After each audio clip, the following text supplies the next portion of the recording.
Hey there folks, Uncle Troy here, and today we're going to talk about one of my favorite TV shows called Mystery Science Theater 3000.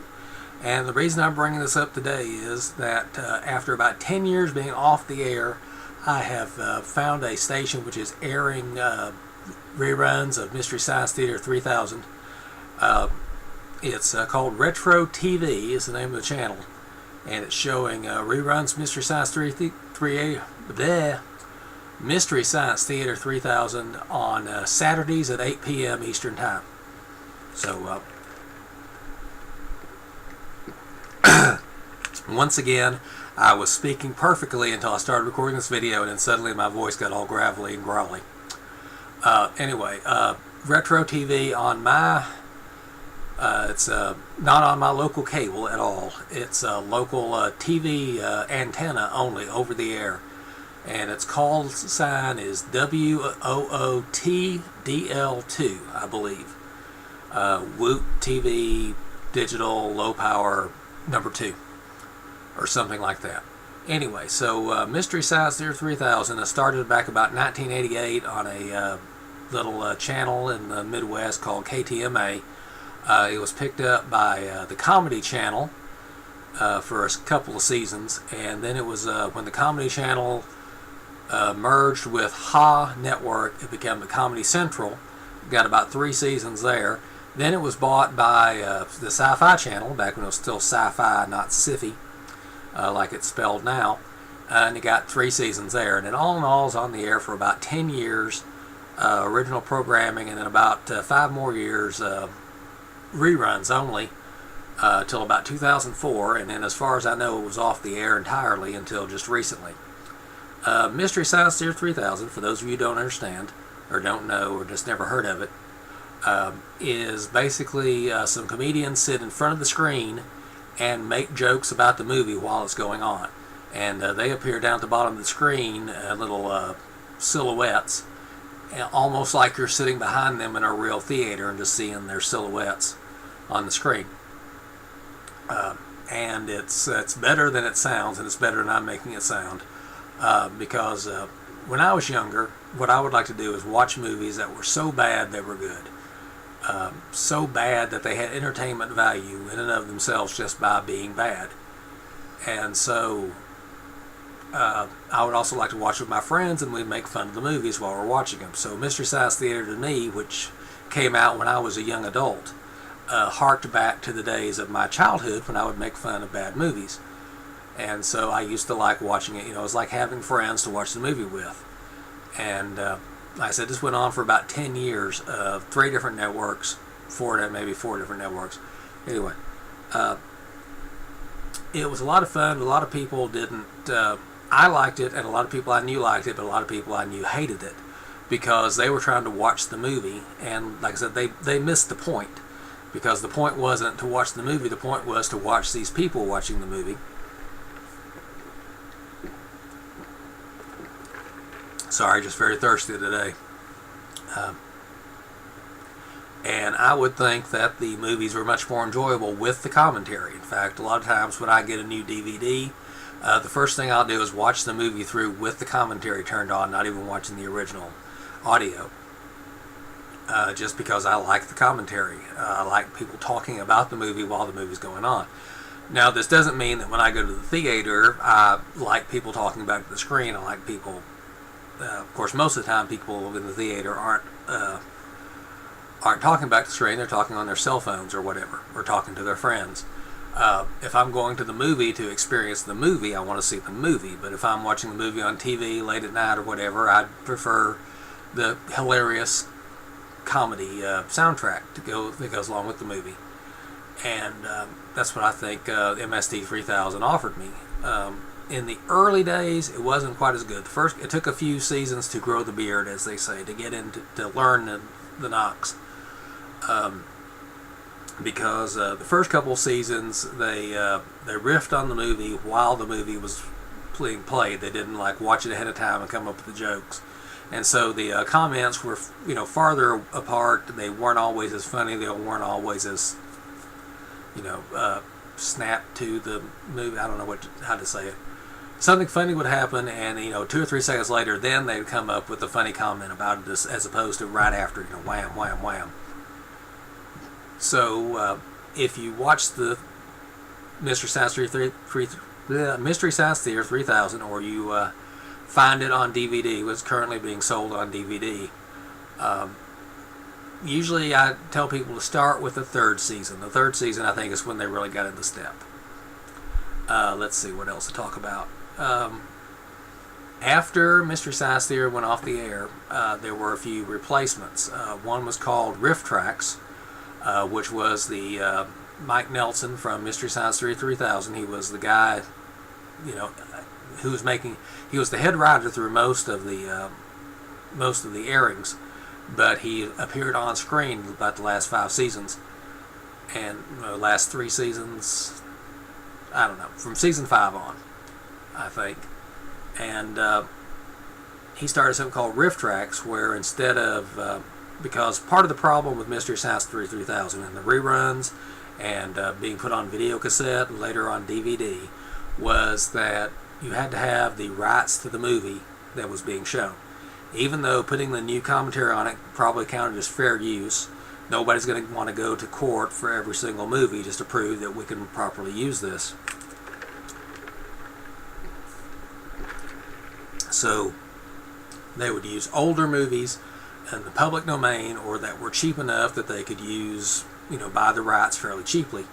Ironically, once the movie came out on Mystery Science Theater MST3K, that would bring new life to the movie, more new viewers, and more, I don't want to say advertisement, awareness, that's what I want, awareness of the movie, so that when it came time to get the rights to use it in the reruns or make a video cassette of it or a DVD, the owner would actually ask for more money based on the awareness of the movie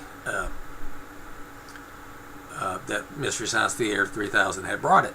So Rifftrax was a way to get around that. Mike Nelson would just release MP3 soundtracks that he would record along with the movie, and then when to get the full effect, you'd put your MP3 player on, cue it up, and it would say pause now until the words "written by" come across the screen. So you'd pause, start up your video. When it got to "written by," you'd hit play on your MP3 player, and you could listen to Mike's commentary while you were watching the movie. Later, they started pre-packaging the audio as secondary audio on video downloads, digital downloads, and I bought several of those. Another attempt was also by Mike Nelson, called the Film Crew, I think it was, and they would.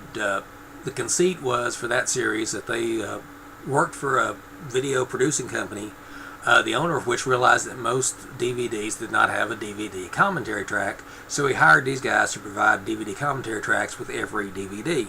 And so every DVD that came out, and there was 4 of them, had the audio commentary track. And they came up with this idea not too long after Mystery Science Theater went off the air. But by the time the DVDs got manufactured and released, it had been several years and they'd moved on to other projects. Another attempt to recreate Mystery Science Theater 3000 was called Cinematic Titanic, and whereas Rifftrax was Mike Nelson and Kevin Murphy and Bill Corbett, I think were their names. Basically Mike and the 2 little robots that were present in the later seasons of Mystery Science Theater 3000. Cinematic Titanic was Joel Hodgson and several other people that were in the early years of Mystery Science Theater 3000, and they did basically the same thing as Rifftrax ended up doing later, which was finding old out-of-print movies that had fallen into the public domain or were available for fairly cheap, record a commentary on top of them, and the conceit in Cinematic Titanic was there was some undisclosed Armageddon, end of the world thing, and these movies were going to go bad unless they were re-recorded and put into a stable format, which is something that actually happens. Is, you know, the old films go bad, the film stock breaks down, and you need to, before that happens, you need to copy it to a digital format, which can be, you know, saved indefinitely in different storage formats. And so they recorded a commentary to go along with it, and of course it was hilarious.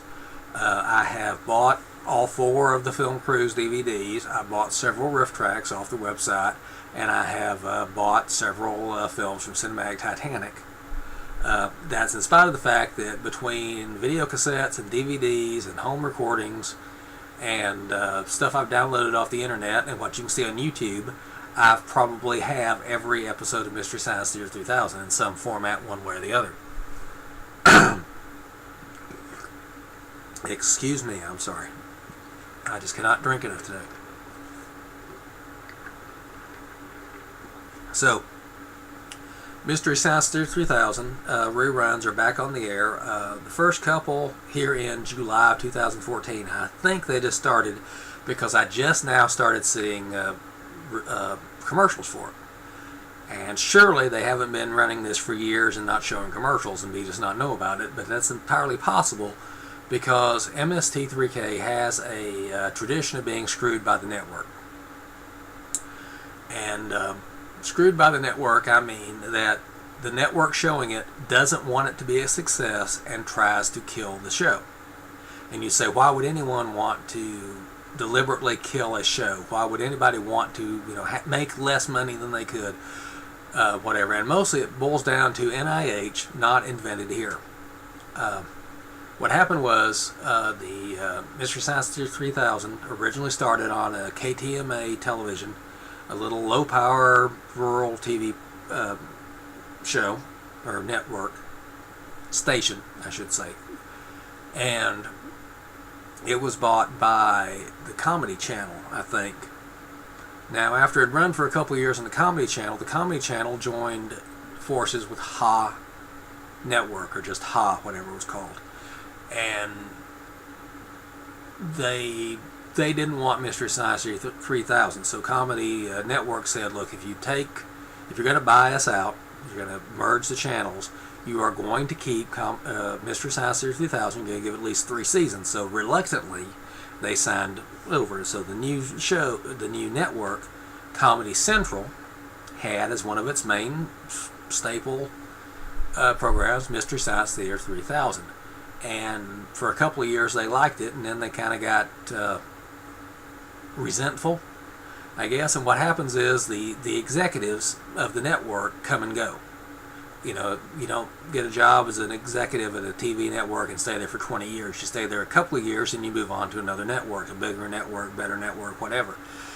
So what had happened was that eventually none of the people that were involved in the original deal were still at the network. And so they didn't want other people's shows to be on the network. They wanted their shows to be on the network to show how creative they were, how inventive they were.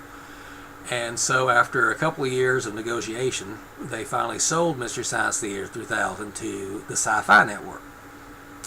And I think its last 3 seasons were on the Sci-Fi Network. Now the problem was at the Sci-Fi Network is that the contract to get Mystery Science Theater 3000 and get the 3 or 4 seasons that they had there was the last effort of the director of programming who'd been trying for a couple of years to get Mystery Science Theater 3000 in, and the last thing he did before he moved on to his new job at another network was to sign Mystery Science Theater 3000 for a few years.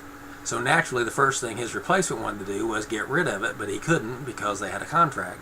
So they've stuck it into weird time slots. They showed them out of order. They would go months of showing reruns before showing a new episode, and all the other things that networks do to kill a TV series while pretending they love the TV series and want it to be a success.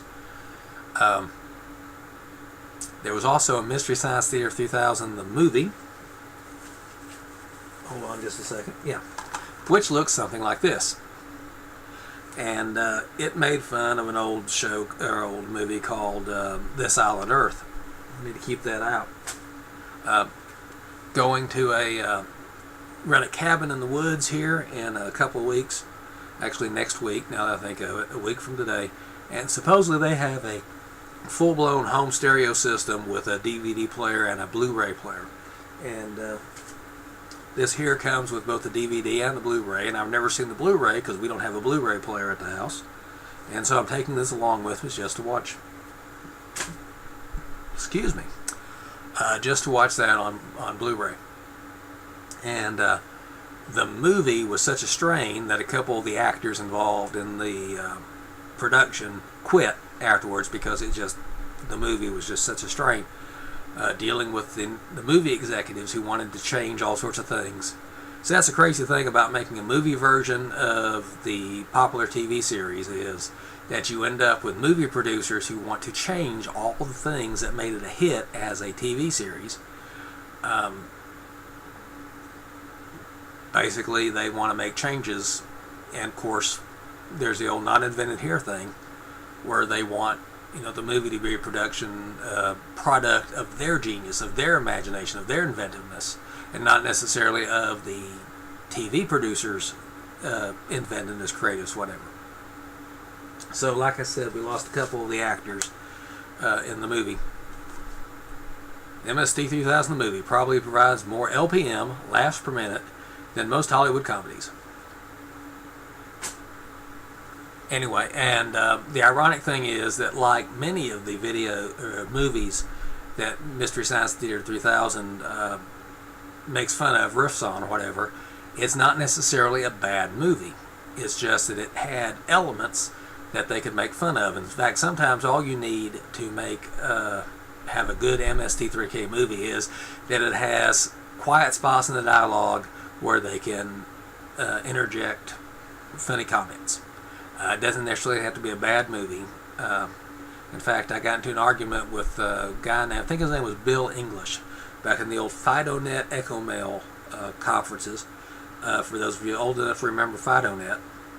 And he didn't like MST3000, hated it, loathed it, thought it was just cruel and unusual punishment, because as far as he was concerned, all Mystery Science Theater 3000 did was take old movies and make fun of them for being old.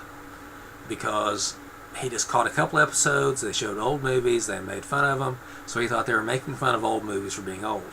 And the fact is, they didn't necessarily want to do old movies, it's just that buying the rights to a new movie was prohibitively expensive. That's part of the reason Rifftrax started out with just MP3 tracks, and you had to provide your own copy of the movie. So by the time a DVD version of the movie would come out, they'd record a riff track. Like I said, you downloaded it, you started up on your MP3 player, it says, stop here until the DVD says written by whatever, so you start playing the DVD, and then when it gets to that point, you press play on your MP3 player.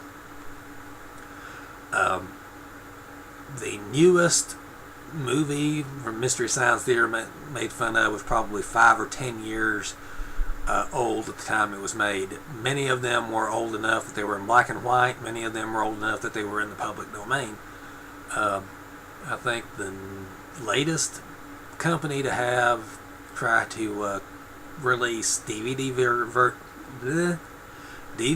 versions of MST3K, I think the Shout Factory, actually promises they are going to release all the episodes, which is going to be tough because, like I said, some of the episodes are more expensive than others, and some are more expensive because they have been shown on Mystery Science Theater 3000, has raised the awareness and popularity of the movie. But they said that they're going to do it, so, good luck. Like I said, I think I already have about all the Mystery Science Theater I'm going to buy because, I've got about every episode in different formats. And I hate every time that a new format comes out, you've got to go out and you've got to buy your old favorites again.